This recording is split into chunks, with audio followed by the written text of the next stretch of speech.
Depois ele falou o valor, eu falei, eu vou dar palestra. Aí eu entrei no hotel, falei, vou dar uma descansada, depois eu vou lá para a escola, né? Aí daqui a pouco ele me liga, Christian, não vai ter mais a palestra, coordenação não vai poder, porque ia ter o cover dos palhaços Patati Patatá, e eles faltaram, agora elas vão ser o cover. Eu adorei essa ideia. Eu achei humilhante ser cover, porque não é o Patati Patatá, você é a cover do cover. É a coisa mais ridícula que eu vi, a cover do cover, não é?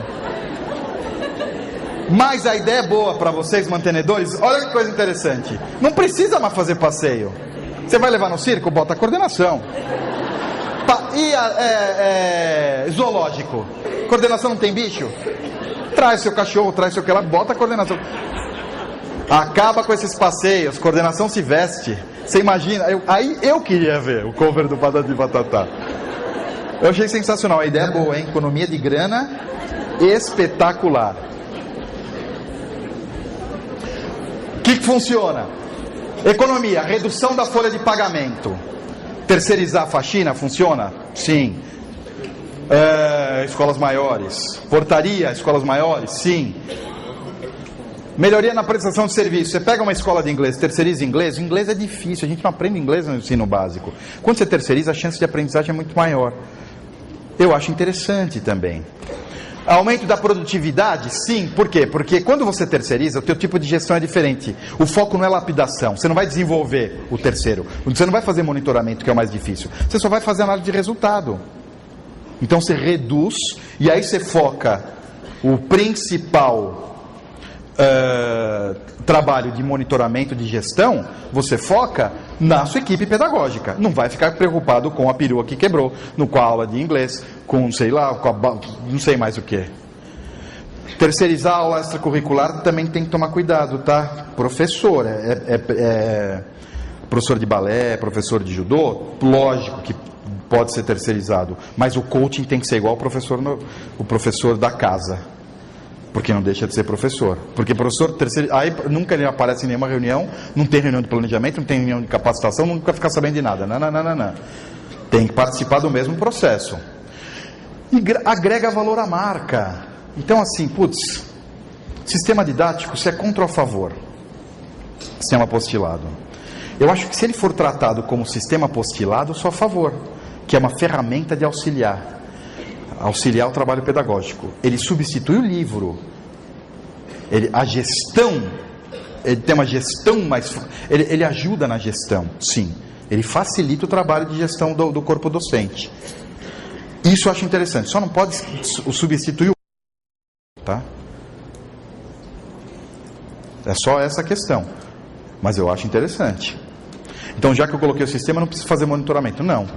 Você pode agregar um valor, você pega uma marca forte. Então, Etapa, uma marca o quê? Conhecida como uma escola forte, tudo bem? Com conteúdo, etc. Eu acho interessante colocar assim, de repente. Universitário. Isso é merchan, tá? Em marketing. Mas saiu sem querer. Tudo bem? Isso chama-se marketing de competência, agregar valor. Tudo bem? Agregar valor à marca. Não substituir a marca e não mandar embora o professor. Tudo bem? Downsides. Por que a gente vai falar sobre isso agora? Isso não tem a ver com andragogia, tá? Mas foi a coisa que mais me assustou esse ano, foi um fenômeno, não sei se foi um fenômeno, foi azar, não sei o que aconteceu, mas foi o que mais me assustou esse ano, foi as escolas diminuindo a lucratividade, empobrecendo. As escolas diminuindo drasticamente a produtividade, a lucratividade. Por quê? A gente falou, né? A gente mostrou quando foi em junho, nós mostramos, ou maio também, nós mostramos no encontro lá de gestores, nós mostramos a pesquisa mercadológica com o nível de lucratividades da escola. Eu ia mostrar aqui, mas hoje é uma prática motivacional, vocês vão ficar muito tristes. Porque houve um empobrecimento muito... A gente está ganhando, pode até... Não, escolas que cresceram, hein? Escola ganhando mais e com mais dificuldade ainda em pagar as contas. Não é estranho isso? Uma inflação gigantesca de 20 pontos percentuais. Vocês acham que é esse 7 aí que está aparecendo? Mas o grande problema que eu vejo não é só o problema macroeconômico, que eu não acho que também seja tão forte assim. É o quê? Tem muita gente. Quando você compara a pesquisa mercadológica, está no portal da Revit, com a pesquisa de número de... Na mesma pesquisa, aliás, a pesquisa de staff, que é a quantidade de funcionários, você vai ver que sempre as escolas estão inchadas. Tem muita gente. E pior, quanto mais gente, mais bagunça.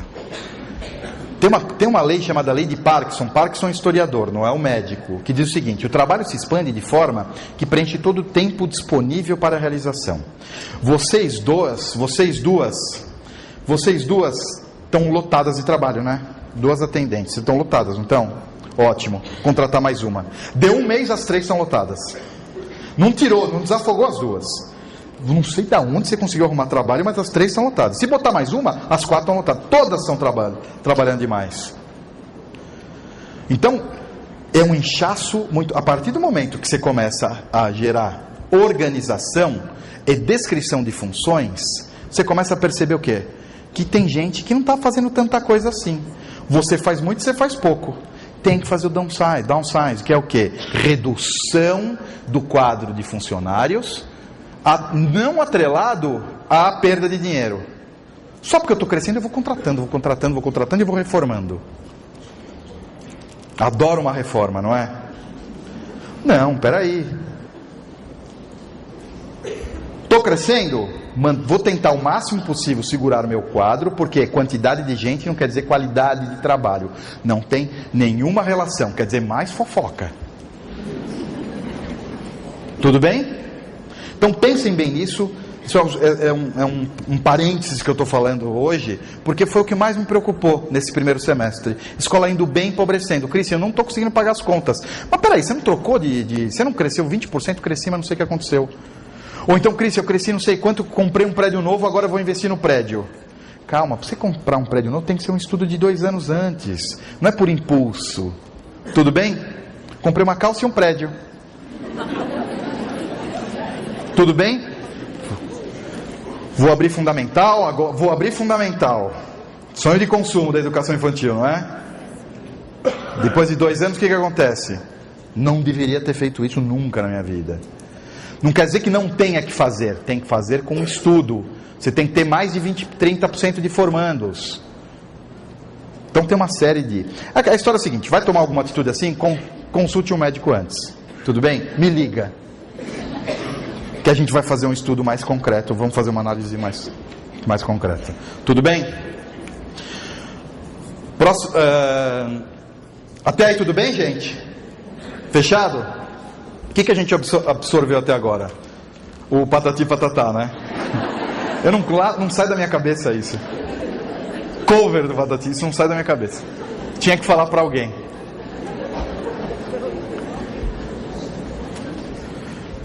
Reunião de instrução. Então, dentro das etapas do organograma, falamos sobre toda a parte organizacional, que é a base, eu diria assim, é a base de sustentação do programa de coaching e o maior facilitador motivacional que a gente pode ter dentro de uma escola, que é o quê? Tudo certinho, tudo organizado. Fica mais fácil a gente poder trabalhar desta forma. Segunda etapa, reunião de instrução. Muito rápido, 2 vezes por... Nós falamos nos últimos encontros de gestores da Revit,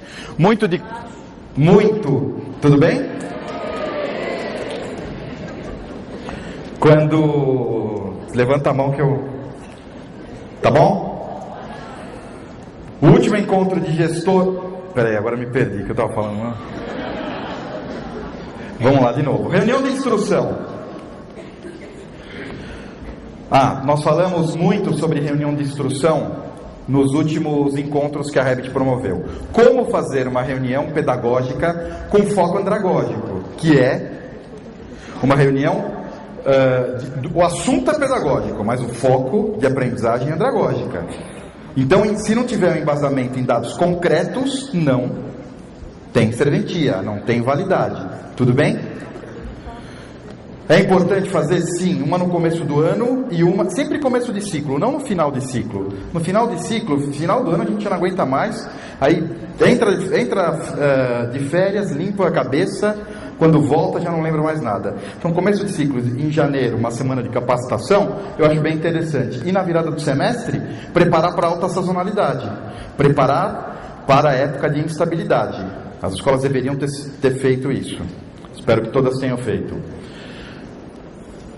Apresentação do planejamento estratégico, objetivos gerais, para gerar um compromisso com um propósito comum. Todo mundo em prol do mesmo objetivo. Tudo bem? Esclarecer as funções individuais. Aí sim, nessa reunião, entregar o organograma, falar de normas, falar de conceitos, falar de regras. Eu acho importante. Mas isso tem uma conotação de instrução. Mudança de comportamento de adulto. Próxima etapa, monitoramento. Está dando para escutar aí agora? Tudo bem? Mudança de comportamento de adulto. Eu tenho que ter constância e periodicidade. Como propor mudanças de atitude ou conceito se eu não sei o que está acontecendo? Então, na verdade, não é mudança de comportamento. É correção de falha e desenvolvimento das qualidades do teu corpo docente, da tua equipe de atendimento, ou de qualquer outra equipe. Estou usando sempre como exemplos o principal. Constância e periodicidade. Qual deve ser essa constância e periodicidade? Eu acho que... Então, assim, qual que é o objetivo? Lapidação. Vamos lapidar. Tem que haver reuniões sempre e com uma periodicidade, na minha opinião, de uma vez por semana. A cada quinzenal já se perde um pouco, mensal quase que vira uma reunião de instrução, uma reunião de treinamento. Outro detalhe, mas o que eu vou fazer nessa reunião? A gente vai falar sobre análise de desempenho, mas, aí eu pergunto, só olhando o relatório eu consigo saber o que está acontecendo em sala de aula? Sim ou não? Sim ou não? Tem gente que tem dúvida aí? Fui visitar uma escola na ponta lá da zona perto de Mato Grosso, São Paulo, perto de Mato Grosso, lá em cima. Coordenador, eu passei o dia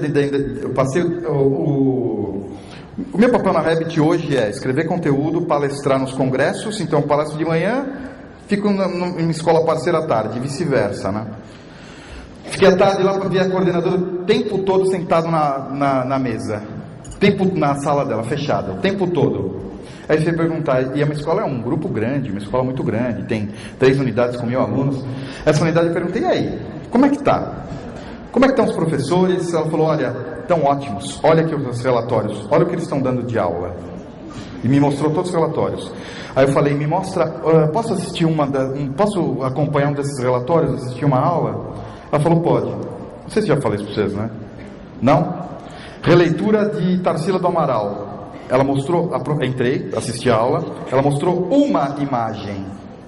Como você vai falar de releitura, de leitura visual, um conceito extremamente visual com uma imagem? Só que estava na apostila. E o tempo todo dispositiva sentada. E ela passou todo o conteúdo programático, sem exceção. Ela deu aula ou não? Sim ou não? Sim ou não? Passar conteúdo é da aula? Isso é internet, né? Não, ela não passou, ela não deu aula. Didática péssima, comunicabilidade horrível, relações interpessoais muito ruim. Só passou conteúdo. Passar conteúdo você passa em qualquer lugar, não precisa ser dentro de sala de aula. Então, não existe coordenação de seres humanos sem acompanhamento. Não é que não existe coordenador sem estar dentro de sala de aula. Não existe qualquer tipo de monitoramento sem a pessoa estar dentro do processo. Se eu sou da equipe de atendimento, eu tenho que estar dentro da equipe de atendimento. Se eu sou um coordenador, eu tenho que estar dentro da sala de aula, eu tenho que assistir a aula. Mas aí entra naquele celeuma de eu não tenho tempo. Não tem tempo porque você está fazendo outras atribuições que não são pertinentes. A partir do momento que isso for resolvido, que você descentralizar, e o que não for prioridade, e essa é a grande prioridade, as reuniões de monitoramento e assistir a aula, você conseguir delegar, você vai ser coordenadora efetiva.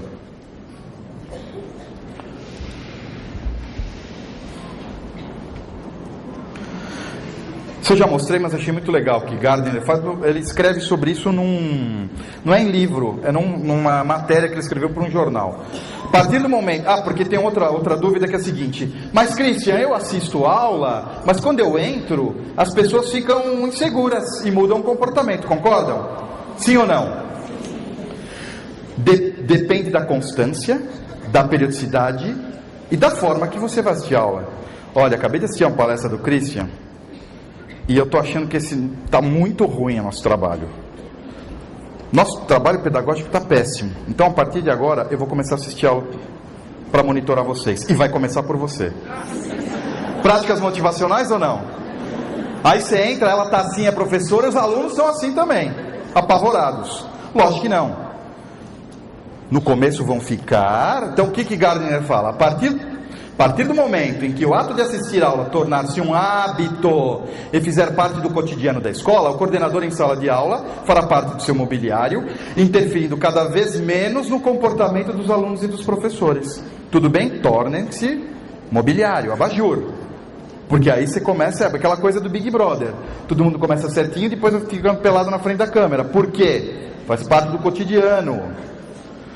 Você vai começar a analisar, sim, determinados comportamentos. E parta do princípio que 80% dos nossos comportamentos não são verbais. Você tem muito pouco controle sobre essa linguagem não verbal. Então dá para captar um monte de coisa assim, não tenha dúvida nenhuma. Mesmo a pessoa concentrada. Tudo bem?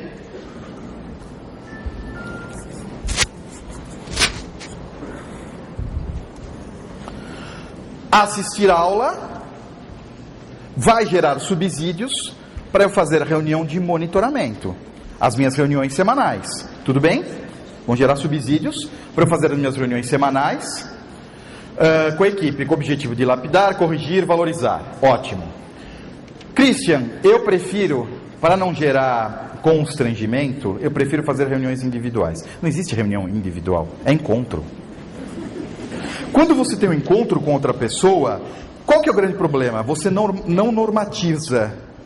Você não consegue fazer a mesma reunião com pessoas, o mesmo tipo de reunião com pessoas diferentes. Porque aí os vínculos afetivos são aflorados. Você eu gosto mais. Você tem controle sobre gostar? Sim ou não? Oi, tudo bem? Tudo bom? Você pode me amar? Não foi... Rolou, né? Pode ser. Mas em tese rola uma dúvida. Pelo menos não falou não no imediato. Houve um vínculo afetivo. É muito difícil isso, não é? Tá vermelha, né? O teu também. Voltando, o que era? Minha esposa tá aí, eu falei isso pra vocês, né? Individual. Quando você tem um processo individual, eu gosto de você, então eu gosto de você. Então eu vou estar falando de uma forma. Como você não tem tantos vínculos, vai ser um outro tipo de discurso. Então não vai criar unidade. Você não vai ter unidade, cada um vai ser diferente do outro. Tem que haver a unidade, lógico. Eu só vou fazer reuniões individuais quando eu tiver problemas sérios. Ou dificuldade, capacitação, ou comportamento negativo. Aí sim, você tira a pessoa do processo. Não tira, ela continua na reunião, mas você faz um trabalho paralelo com essa pessoa. Aí tudo bem. Quando monitoradas e acompanhadas de perto, as pessoas sentem-se seguras para experimentar, mudar de atitudes e conceitos. Tudo bem? Monitoramento é aquilo que eu falei no comecinho do tigre. Estão lembrados? O acompanhamento saindo da zona de conforto. É o único jeito de a gente conseguir fazer com que a evolução se torne de uma forma natural e o novo não seja... não amedronte ninguém. Ou amedronte o mínimo possível. Cultura de reunião. Nós vamos ter que criar essa cultura. Porque, Christian, não estava no meu script. Eu não estava sabendo que a minha escola não faz isso. Eu faço cada 30 dias. Então nós vamos ter que gerar essa cultura. Outro problema. Cada professor dá aula não sei aonde. Professor de ensino médio fica uma vez por semana. A gente não consegue criar cultura. Como que a gente vai criar essa cultura? Pagando. Melhor coisa que tem. Então, lembra aquele dinheiro que a gente ia comprar o brinquedão? Estão lembrados ou não? Eu não tenho patrocinador de brinquedão não, né? Senão eu tô frito. Lembra aquilo lá do brinquedão? Eu vou usar esse dinheiro para pagar a aula. Isso é investimento do corpo docente. E quando eu contratar, RH, eu já vou avisar. Dia tal, a gente tem reuniões de monitoramento. Você pode? Não. Então, sinto muito. Se adequa e eu não dá. Isso é criar cultura, tudo bem? E dentro dessa cultura, tratar o adulto como adulto. Porque naquele dia da reunião de monitoramento, eu tenho problema, porque eu vou ter que ir no médico, eu vou ter que ir não sei o que lá, meu filho, não sei o que lá, tatati, tatatá, e aí eu nunca falto. E aí aquela coisa assim, nós somos animais homogêneos. Se um falta, eu também quero. Se um fica doente, eu também quero. Vocês já repararam nisso ou não? Quando começa uma onda de falta, é uma virose, né? É uma virose coletiva. E qual é o dia internacional da virose? Segundo é o Dia Internacional da Virose. Vocês já repararam que a virose não pega no coordenador? Não pega, né? É que sabe por quê, nem na direção? Porque não dá tempo. Dá tempo de ficar doente? A gente esquece, a gente lembra que fica doente à noite. Ah, eu estava doente hoje. Não é isso?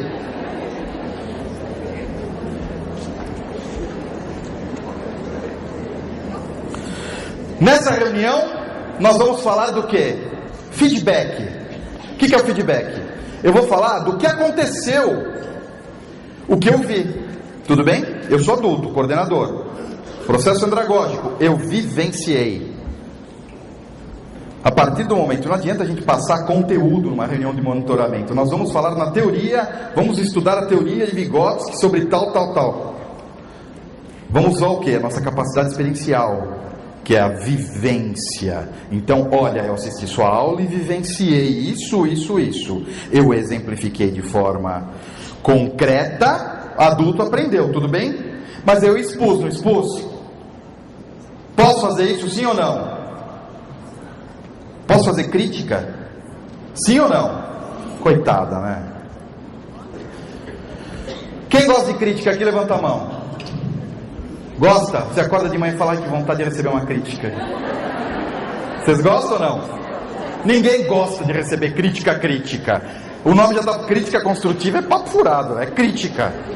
Ai, que vontade que eu tenho hoje de receber uma crítica. Não. A gente tem defesa para isso. Tudo depende de como a gente vai passar essa informação nas reuniões de monitoramento. O grande problema nosso é o julgamento, e não é o grande problema do nosso cérebro. No nosso cérebro primitivo, tem uma partezinha do cérebro inferior, chamado hipotálamo, é o que controla nossos sentimentos mais profundos, inclusive o de autopreservação. Então, a partir desse momento que eu estou autopreservação, quando eu faço uma crítica julgando a pessoa, e o que é uma crítica julgando? Subjetiva. Olha, assisti tua aula, eu não gostei. Você está com uma cara de desanimada. Isso é julgamento. Informaçãozinha, bate no cérebro inferior, hipotálamo, e o que o hipotálamo diz? Não é verdade. Você está ótima, ele que não gosta de você. Então o que você ganha? Ganha o inimigo. Relações interpessoais são destruídas e você não muda o comportamento. Muito pelo contrário. Pioram as relações. Isso é julgamento. Agora, a partir do momento que você utilizar de forma objetiva aquela história da confiança, gente, não esqueça da constância, né? Assistir a aula. Vamos lá, aspectos positivos. O que eu gostei bastante? Eu gostei, aquela aula que você deu sobre letramento, na escada, vocês estavam falando sobre letrinhas subindo, a criança aprendendo, eu achei espetacular. Explica, professora, explica para elas como você fez. Vivência, lembra do aprendizado? Vivencial, experiencial, passou a experiência, valoriza aquilo que você quer que se repita, cria uma norma. Agora, o que eu acho que tinha que ter melhorado? No finalzinho você não fechou. Faltou aquele fechamento. Então vamos fazer o seguinte, a próxima aula que você der, eu vou estar junto para a gente deixar a aula perfeita. Parabéns. Você ficou triste? Fiz uma crítica. Concorda ou não? Tudo bem? Quando você começar o processo, use a técnica do levantamento moral. Faça primeiro, comece no foco, o foco no reconhecimento, elogiando, e depois você começa parte para as críticas. Porque quando a gente fala, olha, eu vou assistir sua aula, você já parte o quê? Você parte do princípio que você vai ser criticado, não é? E automaticamente a gente parte do princípio de pegar falha. O foco é esse. Comece com o levantamento moral. Aos poucos, você vai colocando os aspectos que precisam ser as correções. E no começo, as valorizações. Que também é importante, hein? Porque aí você cria o quê? Você cria a equipe de alta performance. Elogiei por aquilo que você fez de forma concreta. Todo mundo escutou, não escutou na reunião? Preciso repetir? Já aprenderam. Pronto. Aprendizagem de adulto. Experiencial e benefício, reconhecimento formal. Duas técnicas andragógicas que funcionam bem. Comecei a assistir aula. Comecei a assistir reuniões de monitoramento. O que eu percebi? Eu percebi que elas começaram a ficar chatas. Estilo reunião de paz, que é muito chato. Me incomodou.